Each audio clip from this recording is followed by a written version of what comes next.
द्वारपाल से कहा, कह दो जाकर के कि तुम्हारे मित्र द्रोण तुमसे मिलने आए हैं द्रुपद से। मूढ़, तुम हम जैसे राजाओं के मित्र बनने योग्य हो? भिक्षुक कहीं का मेरे से मित्रता करना की बात करता है। द्रोणाचार्य जी अंदर से तो जल गए, बाहर से मुस्कुराए कि अगर तेरा राज मद चूर चूर न कर दूं तो मेरा भी नाम द्रोणाचार्य नहीं, हस्तिनापुर की तरफ है। कृपाचार्य जी ने द्रोणाचार्य जी को अपने यहां रख लिया। एक दिन पांडव और कौरव गुल्ली डंडा खेल रहे थे, तो उनकी गुल्ली कुएं में चली गई। द्रोणाचार्य जी बाहर बैठे भगवत चिंतन कर रहे थे। अब वो कुएं में चली गई तो कैसे निकालें, तो बार बार झांक रहे थे ऐसे से। द्रोणाचार्य जी आए और कहा, तुम क्षत्रिय राजकुमार हो, धिक्कार तुम्हारे क्षत्रियत्व को, ये क्या प्रयास है तुम्हारा? अंगूठी उतारी, कुएं में फेंकी और कहा, देखो क्षत्रिय का बल होता है अस्त्र विद्या। एक सीख ली और मंत्र संधान किया, मारा, गुल्ली अंगूठी सब सीधे ऊपर आ गई।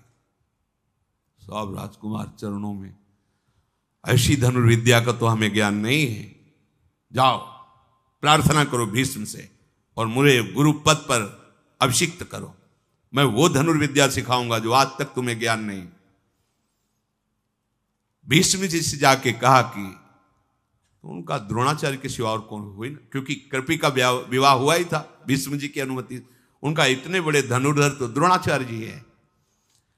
आए तो देखा द्रोणाचार्य जी वहां विराजमान हैं।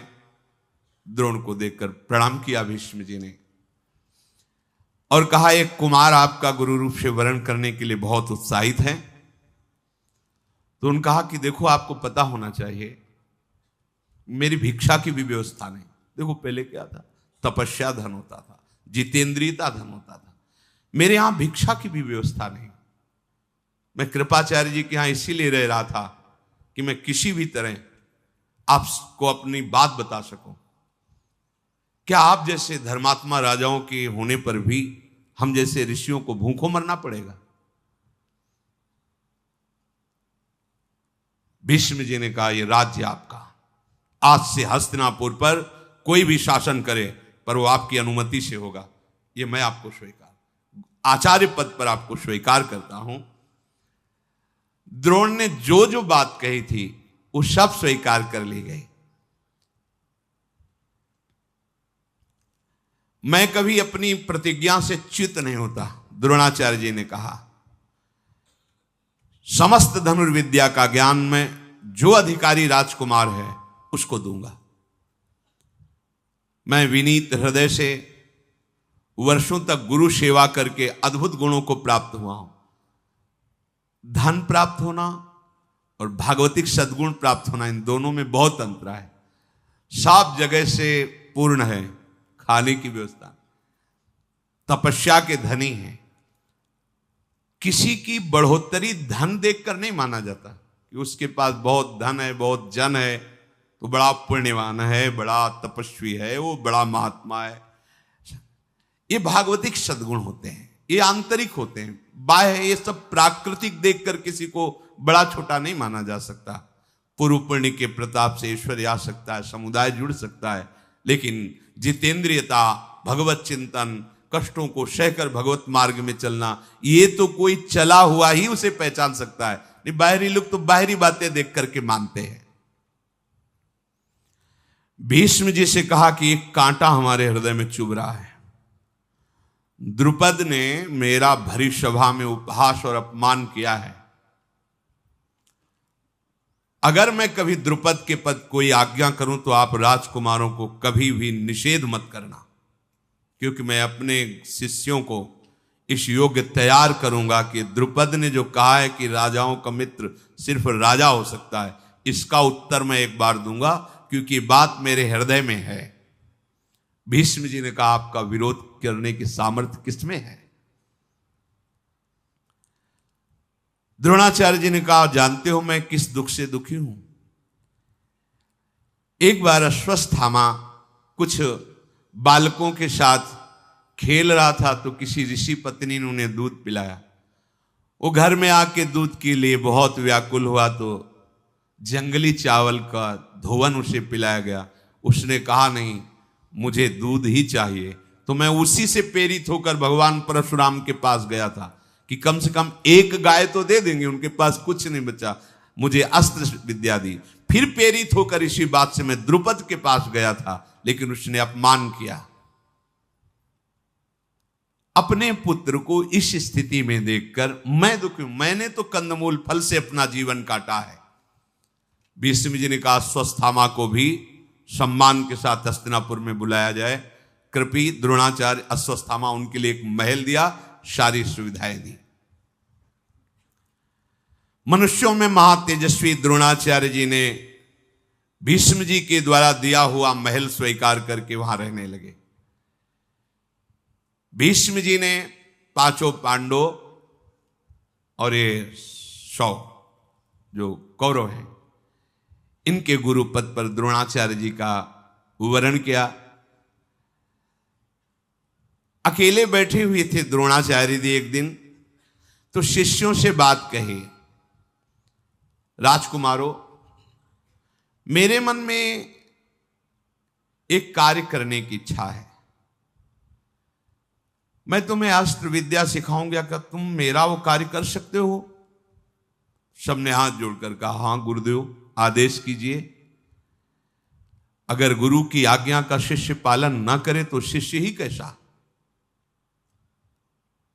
उनका द्रुपद को बंदी बनाकर मेरे चरणों में लाना। बाण मार दे बाहर से तो घाव भर सकता है, लेकिन अपमान का जो शब्द है वो हृदय में कांटे की तरह चुभता रहता है। इसीलिए कहा जाता है कि बाणी एक अमोल है, जो कोई बोले जानी, ये तराजू तौल के तब मुख बाहर आनी। जब ये बात कही तो सब चुप हो गए।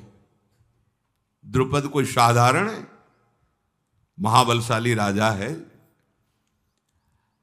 अर्जुन अकेले खड़े हुए, उनका किसी के सहयोग की जरूरत नहीं। गुरुदेव, जिस समय आपका आदेश होगा उस समय द्रुपद को बंदी बना के आपके चरणों में अकेले डालूंगा। आचार्य ने अर्जुन को बुलाया, हृदय से लगाया और मस्तक सूंघा। वीरवर, आज से ही मैं तुम्हें पृथ्वी का सर्वश्रेष्ठ धनुर्धर होने का वरदान देता हूं। प्रत्यंचा बाद में चढ़ा के सिखाएंगे, पहले आशीर्वाद। ये समर्पण होता है। बैठे तो सब हैं, समर्पण। गुरुजनों के हृदय की वस्तु का अधिकारी वही होता है जो समर्पित चित्त हो। समर्पित चित्त अपना महत्व नहीं, अपनी मनमानी नहीं, अपनी कोई चाह नहीं। अब जो ही कहें करें हम सोई, आयुष लिए चले निज दासी। पराक्रमी द्रोणाचार्य जी ने देवता, दैत्य, गंधर्व, सब जितने अस्त्र हैं, सब का ज्ञान पांडवों को और कौरवों को कराया। पर ग्रहण करने की शक्ति सबसे ज्यादा अर्जुन में आई, समर्पण की भावना में। ऐसे सत्संग हो रहा है, उपदेश हो रहा है, यहां से निकल जाएगा सर से। यदि आपका मन अहंकार रहित होकर गुरुदेव के चरणों में समर्पित है, तो वचन जाप के आपको घसीटेंगे प्रभु की तरफ। अहंकार गलित होता चला जाएगा और आत्मस्वरूप प्रकाशित होता चला जाएगा। आरत अधिकारी जब पावें, गूढ़ तत्व न स्वाद दुरावें। एक ही शब्द निकलेगा और सैकड़ों के भाव में वो अलग अलग प्रभाव डालेगा। जो जिस योग्य है वैसा ही प्रभाव उसमें पड़ेगा। शब्द वही है। जैसे स्वाति की बूंद केले पे गिरती है तो कपूर हो जाती है, शीप पे गिरती है तो मोती हो जाती है, आग में गिरती है तो धुआं बन जाती है तो वही। एक जगह परम शीतल कपूर, एक जगह मोती, धूल में गिरी तो मिट्टी बन जाती है। ऐसे ही गुरुजनों के वचन तो निकले, चातक के मुंह में स्वाति का बूंद जीवन बन जाता है। जो चातक की तरह हैं उनका हृदय अध्यात्म रस से भर जाता है। जो मनमानी आचरण करने वाले और जो दोष दृष्टि रखने वाले, वो सत्संग सुनेंगे, पर सत्संग में दोष क्या है? अरे वो चीज ढूंढेंगे जिससे वो निंदा कर सके। वस्तु तो वही है, अधिकार के अनुसार अपना प्रभाव दिखाती है। पराक्रमी द्रोणाचार्य जी ने मंगलाचरण करके पांडवों और कौरवों को धनुर्विद्या सिखाने लगे।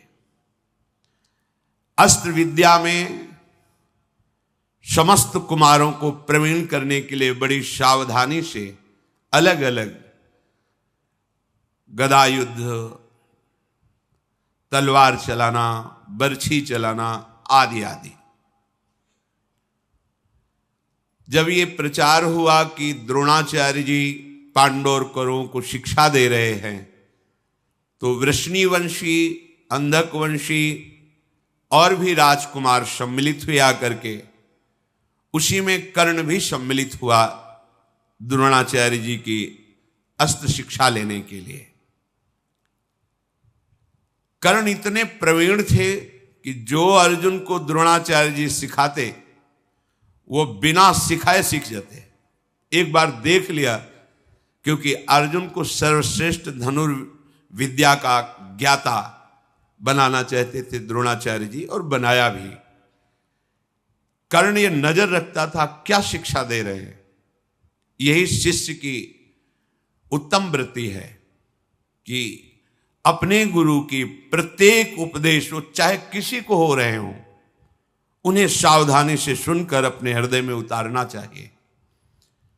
कर्ण बहुत ही प्रवीण बुद्धि वाले थे। बुद्धि को प्रकाश देने वाले भगवान सूर्य से प्रकट हुए हैं कर्ण, इसलिए बहुत ही बुद्धिमान। अमर्ष में भरा हुआ दुर्योधन जब कर्ण को देखता कि वैसी ही प्रवीणता है, तो उसको लगता कि भीम को संभालने के लिए तो मैं हूं, और अर्जुन को संभालने के लिए एक कर्ण अगर मेरा मित्र बन जाए तो मैं पांडवों पर सहज विजय प्राप्त कर सकता हूं। पांडुनंदन अर्जुन कभी किसी से बात नहीं करते थे। गुरु की आज्ञा में रहकर हर समय धनुर्विद्या का अभ्यास। आचार्य द्रोण ने देखा कि सब विश्राम करते हैं, लेकिन अर्जुन अभ्यास परायण है। द्रोणाचार्य जी के उपदेश को ग्रहण करके अर्जुन अनुपम प्रतिभाशाली, जो शिक्षा दी उसको अभ्यास के द्वारा सिद्ध कर ली। द्रोणाचार्य जी को शिष्यों में प्रियता तो थी, पर पुत्र में विशेष होती है, इसलिए सब शिष्यों को पानी लाने के लिए भेजते हैं। सुराही जैसा उसका मुख, नीचे बहुत बड़ा पात्र, जिससे सरोवर में काफी समय लगता उसको भरने में। अर्जुन को भी वैसा पात्र देते हैं। और अश्वत्थामा को बड़े मोहरे का, गए डुबोया भाग के आ गए, तो वो गुप्त दिव्य अस्त्र जो अन्य शिष्यों को नहीं देना चाहते थे, ब्रह्मास्त्र आदि, वो अश्वत्थामा को देते। अर्जुन ताड़ गए कि गुरुदेव ऐसा कर रहे हैं, तो अश्वत्थामा दौड़कर भरने जाता, वो वरुणास्त्र से सुराही में ही सीधे पानी वरुणास्त्र से भर के पहुंच जाते। जो अश्वत्थामा को सिखाते हैं वो सीखते हैं। अर्जुन की इस लगन को देख करके अश्वत्थामा को जो नहीं सिखाया वो भी अर्जुन को सिखा दिया। ब्रह्मास्त्र को वापस करना अश्वत्थामा को नहीं आता था, अर्जुन को आता था।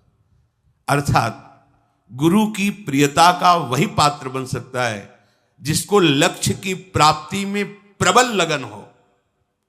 कुछ भी हो जाए, लक्ष्य की प्राप्ति करनी है, ऐसा।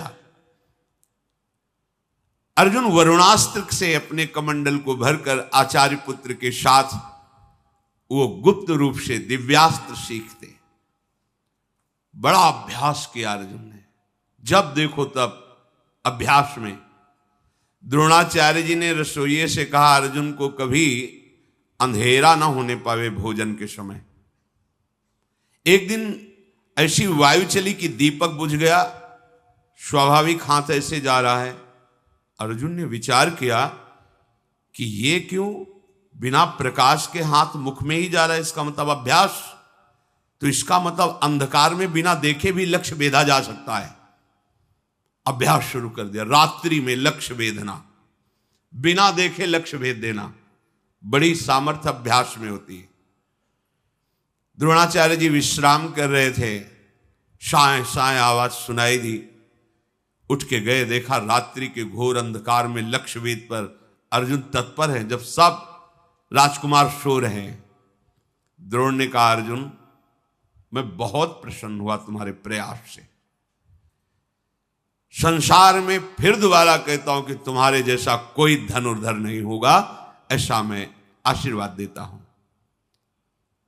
द्रोणाचार्य जी ने अश्व पर चढ़ना, गजराज पर चढ़ना, रथों पर चढ़ना, भूमि पर खड़े होकर अपने शत्रु पक्ष का विनाश करना, ये सब कलाएं सिखाई।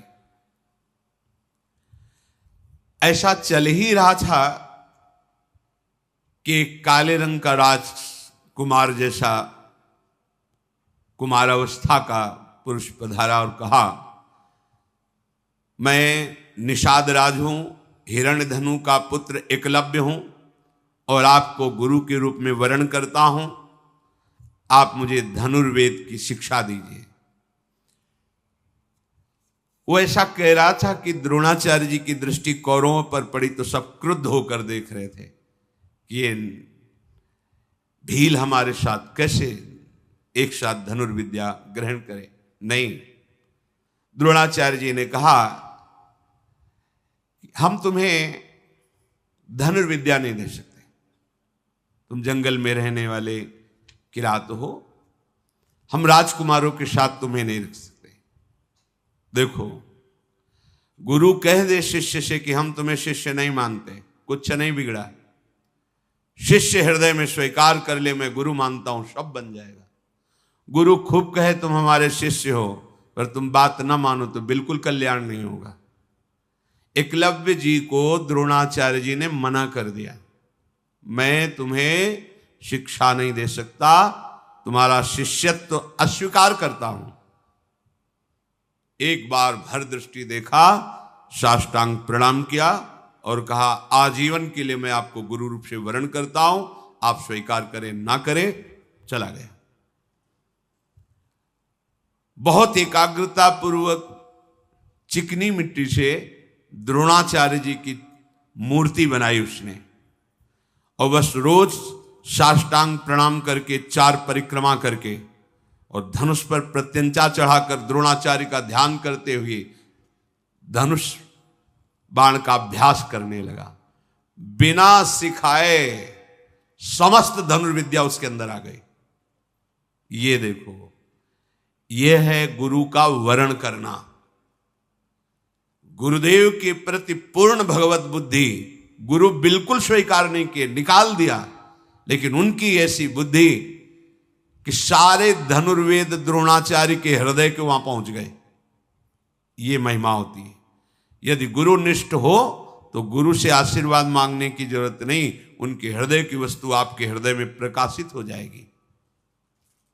गुरु के मानने से नहीं, शिष्य के मानने से होता है। एक दिन कौरव और पांडव द्रोणाचार्य की आज्ञा से वन विहार करने के लिए निकले हुए थे। उसी में किसी के साथ एक कुत्ता भी साथ था। वहां आखेट करते हुए एकलव्य, तो कुत्ता एकलव्य को देखकर फटे पुराने चिथड़े, काला शरीर, भारी जटाएं, तो भूखने लगा। जो ही भूखा, एक साथ इतने बाण मारे कि सब अलग अलग लगे, मुंह भर गया और एक बूंद खून नहीं। अर्जुन जी पास में खड़े थे, उन्होंने कहा कि ऐसी हस्तलाघ हो, इतनी शीघ्रता और कहीं घाव नहीं। गजब का धनुर्वेद का ज्ञान, ऐसा महावीर त्रिभुवन में मैंने नहीं देखा। आगे जाकर देखा, मैल शरीर में जमा हुआ है, काला शरीर का रंग है, फटा सा एक मृगचर्म नीचे धारण किए हुए है, हाथ की फुर्ती, लक्ष्य का वेधने का ज्ञान। लज्जित हो गए अर्जुन, मेरे में भी ऐसी सामर्थ्य नहीं। इतना जल्दी वो भूखा और अलग अलग बाण और कहीं घाव नहीं, कहीं रक्त नहीं, और पूरा भर गया मुंह बाणों से। कुत्ते को कोई हानि नहीं। नजदीक गए और कहा, तुम कौन हो, किसके पुत्र हो, और धन्य है तुम्हारे गुरुदेव को जो ऐसी धनुर्विद्या दी। कौन है तुम्हारा गुरुदेव? उन्होंने कहा, राजकुमारों, मैं हिरण्यधनु का पुत्र एकलव्य हूं। भगवान द्रोणाचार्य का मुझे शिष्य जानो, और मैंने धनुर्वेद में विशेष परिश्रम करके गुरु कृपा से पूर्णता प्राप्त कर ली है। वो तो निराश हो गए कि द्रोणाचार्य जी ने तो मुझे कहा था सर्वश्रेष्ठ धनुर्धर होने का। अर्जुन बार बार एकलव्य की सराहना करते हुए अब मन नहीं लगा, वापस आ गए सब। अर्जुन ने एकांत में द्रोणाचार्य जी को प्रणाम करके कहा कि उस दिन तो आप हमें हृदय से लगा के कह रहे थे कि विश्व में तुम्हारे जैसा कोई धनुर्धर नहीं होगा, पर मैंने ऐसा धनुर्धर देखा जो मैं उसकी बराबरी नहीं कर सकता। कुत्ते की आवाज के साथ उसके मुख को भर देना और उसमें के मुख में घाव ना होना, एक बूंद रक्त ना आना, इतनी शीघ्रता से इतने हस्त लाघव गुरुदेव, और वो आपका शिष्य है, ऐसा कहता है। आचार्य कुछ देर मौन और ध्यानस्थ रहे, फिर कहा, चलो हमारे साथ चलो। वहां गए, एकलव्य ने देखा कि मेरे भावना में विराजमान गुरुदेव साक्षात आए हैं। धनुष प्रत्यंचा चरणों में रख के साष्टांग दंडोत हुआ, परिक्रमा की और हाथ जोड़कर सर झुकाकर खड़ा हो गया। गुरुदेव आदेश कीजिए। शिष्य वही है, उसी का जीवन धन्य है जो गुरुदेव को प्रसन्न कर सके। गुरुदेव आपकी प्रसन्नता के लिए ये प्राण भी समर्पित हैं, आज्ञा कीजिए। द्रोणाचार्य जी ने कहा, तुम मुझे गुरु मानते हो? जी। तो गुरुदक्षिणा दीजिए, आज्ञा कीजिए। और धनुर्विद्या में सबसे ज्यादा कार्य दाहिने अंगूठे का होता है। ये दाहिना अंगूठा गुरुदक्षिणा में दे दीजिए। 1 सेकंड नहीं लगाया, काट कर अर्पित कर दिया। बिना अंगूठा के धनुर्विद्या। फिर द्रोणाचार्य जी ने कहा, धन्य, तुम्हारे जैसा शिष्य कोई बिरला ही होता है। मैं बहुत प्रसन्न हुआ। तुम यद्यपि उस कोट के धनुर्धर तो नहीं रहोगे अंगूठा काटने के कारण, फिर भी मैं तुम्हें प्रक्रिया बताऊंगा जिससे तुम्हें कोई परास्त नहीं कर पाएगा। पर इसके परिणाम से तुम्हें वो लोग प्राप्त होंगे जो बड़े बड़े याज्ञिक और तपस्वियों को प्राप्त होते हैं। तुमने मुझे प्रसन्न कर लिया। द्रोणाचार्य जी बहुत प्रसन्न होकर मध्यमा और तर्जनी, इन दो की, पर वो जो अंगूठे से होता है इसीलिए सर्वश्रेष्ठ धनुर्धर अर्जुन रहे। नहीं, एकलव्य उनसे बढ़कर था। एक गुरु के समीप रहकर गुरु के सिखाने से ऐसा धनुर्धर, और एक गुरु की पूर्ण समर्पण वृत्ति में है तो मिट्टी की मूर्ति बनाकर इतना बड़ा धनुर्धर। यह अध्यात्म मार्ग समीप रहना या दूर रहना, इसका कोई महत्व नहीं। यदि आप गुरु पर भाव रखकर उनकी आज्ञा पर चलते हो तो लाखों कोस दूर होने पर भी आप गुरु के समीप ही रह रहे हैं, और समीप रह रहे हैं, उनकी आज्ञा का उल्लंघन करें तो समीप रहते हुए भी आप लाखों कोस दूर हैं। गुरु के हृदय की वस्तु को आप झांक नहीं सकते, पा नहीं सकते। अब उतनी शीघ्रता से बाण संधान करना तो नहीं हो पाया एकलव्य का तर्जनी और मध्यमा से, जैसा अंगूठे से होता था। पर द्रोणाचार्य जी भरे राजकुमारों की सभा के बीच में कभी कभी एकलव्य की गाथा गाते। ये मिला एकलव्य को कि गुरु शिष्य का यशगान करता है। धन्य है ऐसा शिष्य, धन्य है ऐसा वीर। एक बार भी नहीं कहा कि गुरुदेव अंगूठा चला जाएगा तो फिर धनुष कैसे। अच्छा, वो जंगल में रह करके जीवन व्यतीत करते हैं, उनको अनिवार्य है धनुर्विद्या का ज्ञान होना। द्रोणाचार्य जी ने गदा युद्ध में दुर्योधन और भीमसेन ये दोनों आगे निकले। सबको गदा युद्ध सिखाया, पर ये दो आगे निकले, दुर्योधन और भीमसेन। अश्वत्थामा धनुर्वेद के रहस्यों की जानकारी में बहुत बढ़ चढ़कर हुए। नकुल सहदेव तलवार की कला में सबसे आगे निकले, और भाला चलाने में महाराज युधिष्ठिर बिना देखे भी आवाज पर भाले से प्रहार कर सकते थे महाराज युधिष्ठिर। बुद्धि की, मन की एकाग्रता, उत्साह, अस्त्र विद्याओं की प्रवीणता, अस्त्रों का अभ्यास, गुरु के प्रति समर्पण, ये सब अर्जुन का सबसे ऊंचा था। धृतराष्ट्र के पुत्रों के हृदय में दुष्टता वास करती थी। वो पांडवों को प्रवीण देख करके बहुत हृदय में जलते थे। खास करके भीमसेन को देखकर दुर्योधन का हृदय जलता ही रहता था। नरश्रेष्ठ द्रोण ने एक दिन सबसे कहा कि हमने जितनी हमको गुरु कृपा से विद्याएं प्राप्त थी सब सिखा दिया, आप सब लोग एकत्रित होइए और परीक्षा दीजिए।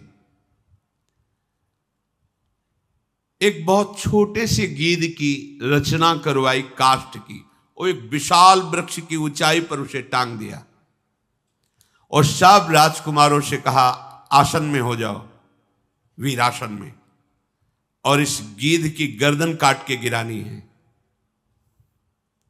फिर ध्यान दीजिए, गीध की गर्दन काटनी है। धनुष लेकर सब वीरासन पर बैठ गए। सबसे पहले युधिष्ठिर जी, युधिष्ठिर तुम्हें क्या दिखाई दे रहा है? उनका महाराज आपके चरण, वृक्ष, गीध। बोले धनुष रख दो, चलो बाहर हो। सांप से ऐसे पूछा, प्रायः सब ऐसे। वृक्ष दिखाई दे रहा है, कोई कुछ कर्ण से पूछा, उनका गीध दिखाई दे रहा है, उसके पंजे दिखाई दे रहे हैं, पंख दिखाई दे रहा है, उसकी गर्दन दिखाई दे रही। रख दो, धनुष रखो, तुम अभी संधान की योग्यता तुम्हें प्राप्त नहीं है। अर्जुन जी से कहा तुम्हें गीध की गर्दन पर वार करके उसकी गर्दन काट के गिरानी है। मेरी आज्ञा का इंतजार करो। हां, बोलो तुम्हें क्या दिखाई दे रहा है? अर्जुन ने धनुष को खींच करके लक्ष्य पर दृष्टि रख करके कहा, गुरुदेव केवल गीध की गर्दन दिखाई दे रही। नहीं, किस रंग का है, उसके पंखे कैसे हैं, किस डाल पर है? गुरुदेव नहीं, केवल गीध की गर्दन दिखाई दे रही। प्रहार करो। काट के गिरा दिया। रोमांच हो गया द्रोणाचार्य जी के, और सब राजकुमारों से कहा केवल लक्ष्य दिखाई देना चाहिए, बस लक्ष्य वेधने पर ही। हृदय द्रोणाचार्य जी का भर आया, और अर्जुन को हृदय से लगा करके सदैव सुखी रहो। आशीर्वाद मांगना थोड़ी पड़ता है। जब उपासक सच्चाई से भजन करता है तो गुरु कृपा कवच की तरह उसकी रक्षा करती है और आगे बढ़ाती है। क्यों? क्योंकि गुरु कृपा और हरि कृपा दो नहीं। वो हरि कह रहे तुम केवल भजन करो, वियोगक्षेमम वहां में हम, जो प्राप्त कराना है मैं प्राप्त कराऊंगा, और जो है उसकी रक्षा करूंगा। योगक्षेमम वहां में हम। समस्त राजकुमारों के साथ श्री द्रोणाचार्य जी गंगा जी के स्नान करने के लिए, आओ गंगा स्नान करते हैं। और वहां एक मगरमच्छ को प्रकट किया। द्रोणाचार्य जी की पिंडली पकड़ ली। द्रोणाचार्य जी चिल्लाने लगे, छुड़ाओ छुड़ाओ, देखो मुझे, ये ग्राह पकड़ लिया है मगरमच्छ। यद्यपि ये उनकी माया से बड़ी विद्याओं के ज्ञाता थे। भगवान परशुराम जी के शिष्य, भरद्वाज जी के पुत्र, आग्नेय के शिष्य, बड़ी महिमा से ये अपने शिष्यों की परीक्षा के लिए। अब जितने कौरव थे वो तो सब भागे किनारा छोड़ करके। युधिष्ठिर आदि विचार में पड़ गए। अर्जुन ने प्रत्यंचा चढ़ाई, सैकड़ों बाणों से बीन दिया जल में उस ग्राह को। द्रोणाचार्य जी बाहर निकले, फिर वो कौरव वापस आए। कहा ये क्या है? गुरु का प्राण संकट और तुम भय से भाग रहे हो, ये क्या तुम्हारी वीरता है? युधिष्ठिर राज से कहा गुरु प्राण संकट में तुम विचार कर रहे हो। उस समय अपने प्राणों की बाजी लगाकर तत्परता पूर्वक रक्षा करनी चाहिए, जैसे अर्जुन ने की। तुम अस्त्र विद्या के ज्ञाता हो और तुम भाग रहे हो।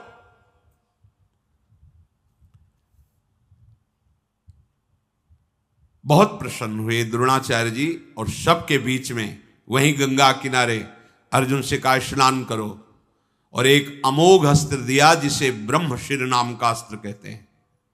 उसकी विधि, उस अस्त्र का संचालन करना, उसको वापस करना, और कहा अर्जुन कभी इसे किसी मनुष्यों पर प्रहार मत कर देना, नहीं पूरी सृष्टि को भस्म कर देगा। जब कोई दैवी शक्ति संपन्न या आसुरी शक्ति संपन्न कोई बहुत बड़ा बलवान त्रिभुवन विजेता हो, तब इस अस्त्र का संधान करना, अर्थात पूरी सृष्टि का विनाश करने में सामर्थ्य, और इस अस्त्र को कोई मिटा दे ऐसा कोई अस्त्र नहीं है। अर्जुन ने तथास्तु कहकर द्रोणाचार्य जी को प्रणाम करके इस महामहिम पूज्य ब्रह्मशिर नामक अस्त्र को धारण किया।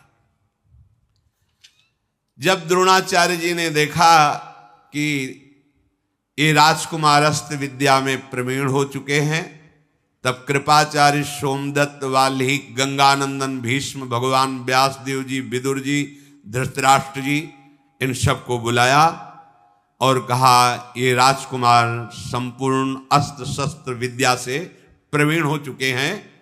हम सब राजकुमारों का योग्य जो शास्त्र विद्या में, शस्त्र विद्या में, राजनीति में प्रवीण हुए, एक रंगमंच बनाया जाए और इनका युद्ध कौशल दिखाना चाहते हैं।